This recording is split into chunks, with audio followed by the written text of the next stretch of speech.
Hi friends, இன்றைக்கி 14வது நாள் பிரம்ம முகூர்த்த பூஜை பண்ணியாச்சு.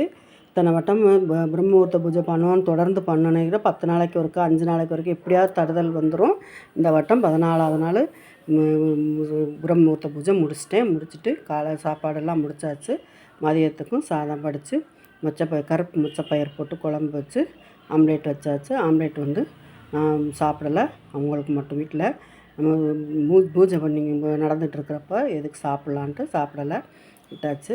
இதோட நைட்டுக்கு இட்லி சாம்பார் சட்னி வச்சு ரெடி ஆயிடுச்சு. சில நேரத்தில் நம்ம நினைக்கிறதெல்லாம் நடக்காது. ஏதோ நம்ம ஒன்று நினச்சிட்ருப்போம், அது ஒன்று நடந்துடும்.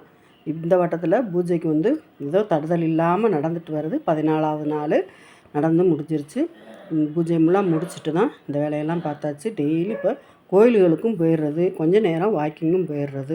நம்மளால் முடிஞ்சது செஞ்சுக்கலாங்கிறதுனால முடிச்சாச்சு. இதோட விடிய முடிஞ்சிருச்சு. பாய்.